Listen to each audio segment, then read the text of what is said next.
चलो एक बड़ा क्वेश्चन करेंगे रिटायरमेंट का अटेम्प्ट होते हुए, देखेंगे कैसे हमें अप्रोच करना चाहिए पूरा का पूरा with capital adjustment. Lisa, Monica and Nisha were partner sharing profits in the ratio 2:2:1। 31 March 2019 की बैलेंस शीट है। ऑन 31 मार्च 19 मोनिका रिटायर्ड, तो मोनिका कौन है? 2/5। ठीक है ना। चलो, क्या लाइबिलिटी साइड पे कोई रिजर्व है? नहीं है। क्या एसेट साइड पे कोई अक्यूमुलेटेड लॉस है? नहीं है। क्या कोई एग्जिस्टिंग गुडविल है? नहीं है। कुछ नहीं है, आगे बढ़ेंगे। EPF, what is the nature of EPF? It is a normal liability like creditors. अगर कोई रिवैल्यूएशन हो रहा है तो होगा, it is not a reserve. Good. Retired from the firm and remaining partners agreed to carry on the business. It was agreed land and building be appreciated by 2,40,000 by, तो land and building की value बढ़ रही है। Machinery भी depreciated by 10%, machinery की value गिर रही है। 50% of the stock was taken over by the retiring partner at book value, 50% of the stock, तो उसके एडजस्टमेंट है बट रिवैल्यूएशन नहीं। देखेंगे क्या है। Provision for doubtful debts to be made at 5% on debtors, provision create कर देंगे। तो प्रोविजन क्रिएट करेंगे तो प्रोविजन फॉर बैड डेट्स एक नया हेड होता है, अलग से अकाउंट होता है, वो बढ़ रहा है। डेटर्स नहीं बढ़ रहे, प्रोविजन बढ़ रहा है, इंक्रीज। तो डेटर्स, डेटर्स अपने आप में डेटर्स डायरेक्टली कम नहीं हो रहे। एक नया अकाउंट क्रिएट होता है, provision increase in liability, but it is related to debtors, तो वहां पे हमने स्टार लगा दिया। Goodwill of the firm to be valued at 3 lakh. Monica's share of goodwill to be adjusted in the accounts of Lisa and Nisha. मतलब gaining partners will compensate the sacrificing partner. Total capital of the new firm. So total capital of the new firm be fixed at 27 lakh, which will be in the proportion of the new profit sharing ratio. This is capital adjustment. इसको मैं अभी हाथ ही नहीं लगाता। तो पहले capital adjustment के अलावा जल्दी से खत्म कर देते हैं। Prepare revaluation account, capital account and balance sheet. ठीक है। न्यू रेशियो के बारे में कुछ मेंशन नहीं है, तो इसका मतलब वही रहेगा। तो सबसे पहले वर्किंग नोट्स में working note number 1 is calculation of gaining ratio. Partners का नाम पहला लीजा है, लीजा, मोनिका और Nisha. Profit sharing ratio is 2:2:1। Monica retired, कुछ मेंशन नहीं है, तो new ratio is 2:1। Gaining ratio is 2:1। कोई भी doubt? Working note number 2, treatment of goodwill. Firm की गुडविल दे रखी है कितनी? 3 lakhs। Sure? Firm's goodwill is 3 lakhs। कौन रिटायर हुआ? मोनिका। तो मोनिका शेयर 3 lakh इंटू 2/5, 5 6 6 2 120। कौन देगा ये अनुज? लीजा एंड निशा। किस रेशियो में देंगे? Which is correct. तो 2/3 of this and 1/3 of this, मतलब 4/2। 80,000 लीजा देगी, 40,000 निशा देगी। कोई डाउट? Treatment of goodwill. तो चलो पहले इतना दिखा दें। 14 14 360, तो capital balances please debits credits का ध्यान रखेंगे। वाई बैलेंस बीडी 14 लाख था ना। 14 14 360, 14 14 360। तो रेशियो कैलकुलेशन की कोई एंट्री नहीं होती। ट्रीटमेंट ऑफ गुडविल, गुडविल किसको मिल रही है? मोनिका को मिल रही है।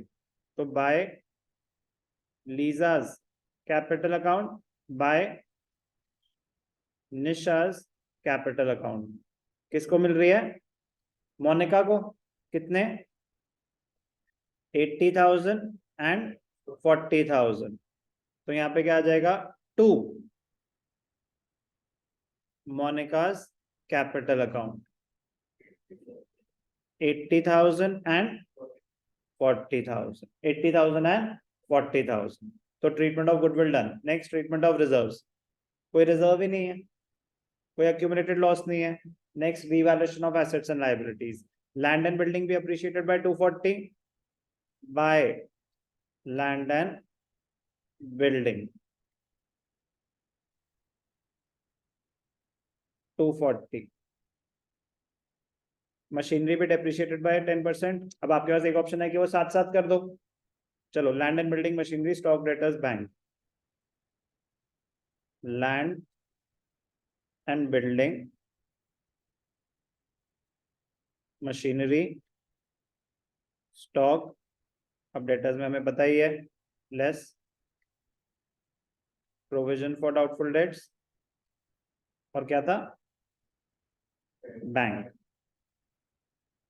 ठीक है, तो land and building appreciated by 240, तो अब क्या हो गया, नई वैल्यू साइमल्टेनियसली दिखा दी 1240। मशीनरी डेप्रिशिएटेड बाय 10%, 1,20,000, तो to machinery 1,20,000।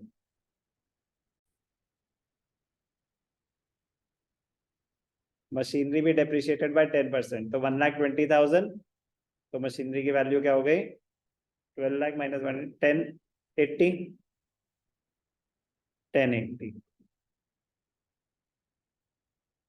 50% of the stock was taken over by the retiring partner at book value. 50% of the stock at book value.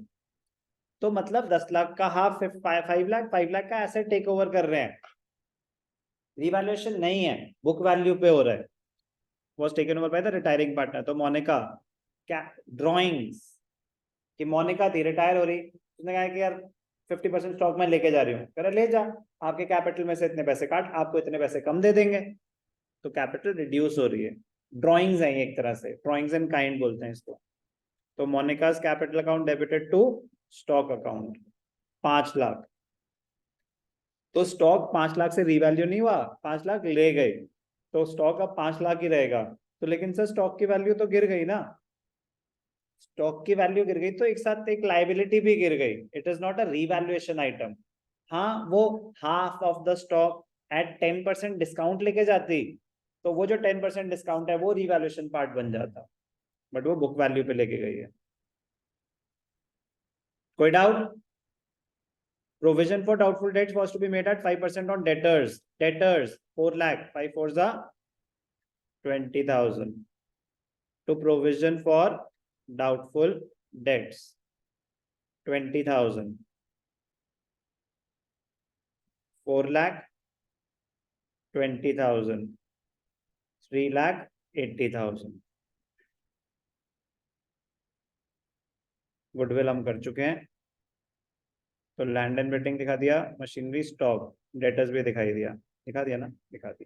तो revaluation close कर देते हैं, इसमें 140, तो आपका प्रॉफिट है to gain on revaluation transfer to Lisa, Monica and Nisha. कितने, 1 लाख रुपए, तो 40 20, तो यहाँ पे बाय क्लोज कर देंगे प्लीज, टोटल्स 240, ध्यान रखना है क्लोज जरूर करना है, ऐसे खाली मत छोड़ देना। प्रॉफिट हुआ कितना, 40 एंड 20। कोई भी डाउट? अब ध्यान से देखना बेटा, कैपिटल एडजस्टमेंट, कैपिटल एडजस्टमेंट का इनसे कोई लेना देना नहीं है, इनमें कोई चेंज नहीं है, तो आप एज इट इज दिखा सकते हैं, क्रेडिटर्स बिल्स पेबल ईपीएफ।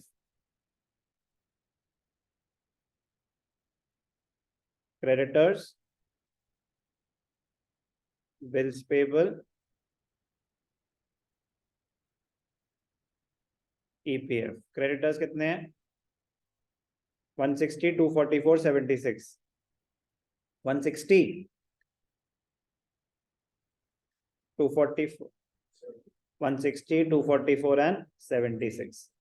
तो ये भी मतलब पार्ट ऑफ द आंसर है ना, तो इनसे तो कोई लेना देना नहीं एडजस्टमेंट का, तो जो जो चीजें हो सकती हैं वो तो हो सकती हैं। चलो अब करते हैं कैपिटल एडजस्टमेंट, ध्यान से देखेंगे। यहां तक किसी को कोई भी डाउट? अब ध्यान से देखना, total capital of the new firm भी फिक्स्ड है। चलो